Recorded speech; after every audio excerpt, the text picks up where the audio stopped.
Now, the Great Barrier Reef is the Shane Warne of natural wonders. Loved by Australians, famous around the world and bleached to within an inch of its life. But fortunately, this year, the federal government came to the rescue of the reef. Warne is too far gone. With the federal budget just over a week away, the Turnbull government has pledged $500 million to help preserve the Great Barrier Reef. This is the single largest investment in reef restoration and management in Australia's history. Yes, environmental power move. Nice one, Frido Moneybaggins.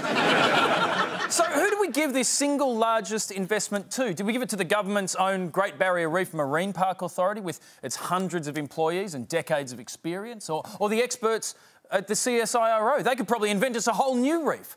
Who got the cash? The Turnbull government announced it would give the little-known Great Barrier Reef Foundation $444 million to improve the health of the reef. With only 6 full-time staff and ties to big resources companies, the donation was done without a legal tender, which has raised questions. Now, in fairness, they actually had 9 full-time employees when they got the money, but don't let that distract you from the real issue here, which is that's barely enough people to run a taco truck. That's about $50 million per employee. That's a lot of salsa. Now, they must have made one hell of an application for all that funding. I'd like to state for the record that the foundation did not suggest or make any application for this funding. You described this as like winning the lotto. How did you feel when you heard the news? I think I just mentioned to the Senator before, surprised. Yeah. No wonder you were surprised. Normally, to win the lotto, you at least have to buy a ticket first. So why? Why these guys? Or, to put it in a more Lee Salesy way... How do we know that for the use of this money, which is an enormous investment in the reef, how do we know that they are the best organisation to spend that $500 million? Well, that's because that's the judgment we took as government. But why wouldn't you put that to a competitive tender? Because they were clearly the best team to do it. So, to summarise... How do we know they're the best? Because we chose them. Why did we choose them? Because they're the best. So there was no tender, the foundation didn't ask for the money. There must have been some reason they went with these guys. Well, we chose the most appropriate organisation to partner with to leverage off the private sector's philanthropic efforts. Oh, I think we all admire their leverage. I mean, they leveraged $500 million from you without even asking for it. And look at the foundation chairman's panel. They've got representatives from AGL, BHP, Orica, Rio Tinto, Shell, a whole bunch of experts in leveraging profits for fossil fuel companies.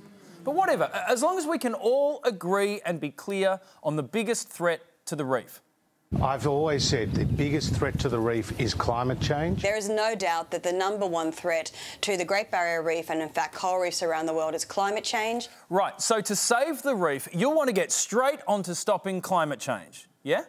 Submitters today recommended that you advocate and lobby governments for policies that relate directly to emissions reduction and land clearing and new coal mines. Is that something you would consider doing? It's absolutely not on our, I guess, strategic view at the moment. Yeah, well, I guess it's hard to strategically view anything over the top of that massive pile of money. So all our questions have been answered. Oh, except for where is all our money and what are you actually going to do with it? Currently, it's being held across a series of term deposits while we develop our longer-term investment policy. No, sure, they're taking more care in deciding how to spend that money than the government did. Kudos. But while they're trying to work out what to do with the $500 million they didn't ask for, how's the reef going? A new report is saying the Great Barrier Reef has suffered a catastrophic die-off after marine heatwaves killed much of its coral in recent years. And researchers at Australia's James Cook University say it's unlikely to ever recover. In the meantime, the foundation is still inviting donations at its website. Alternatively, you could just keep paying tax.